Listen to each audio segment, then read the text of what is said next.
Aplauso!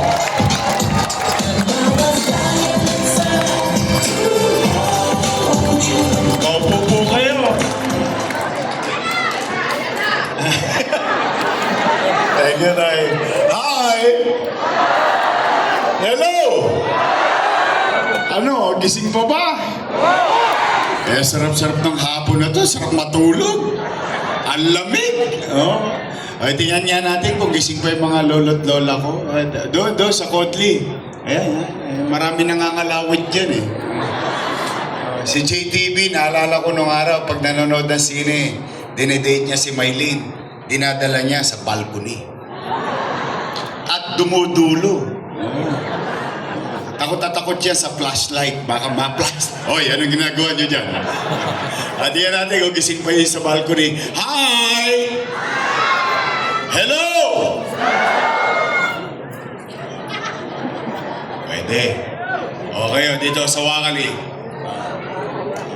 Hi! Hello! May kalalagyan kayo.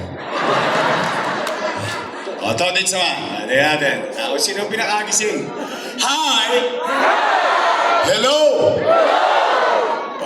Gising na gising lahat. O, taas ang kamay, taas ang kamay. Taas ang kamay, tapos sabay-sabay tayo inat-inat. Good afternoon! Ay, maraming salamat sa inyo, mga nanay ko, mga tatay ko, mga lolo't lola ko, at tinugon ninyo ang aming panyaya.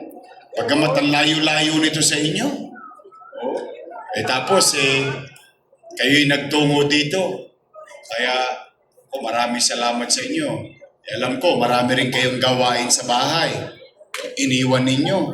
Lagot kayo mamaya sa bahay. Walang nagsaing. Nakipag-chismisan dito sa SM. So, Nay, Tay, thank you very much. Thank you very much. At pumanatag naman kayo.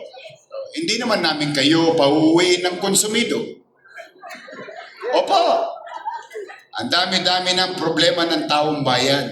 Pati ba naman yung away ng mga politiko, poproblemahin pa ng taong bayan.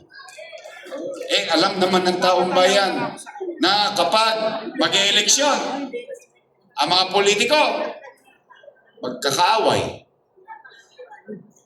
Yung magkakapit-bahay, kaaway din.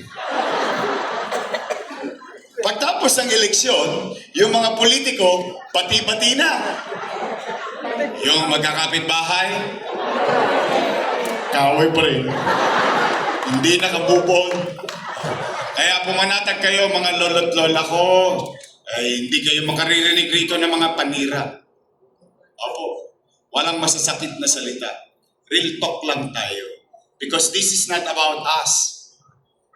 This is about you and your children and the city of Manila.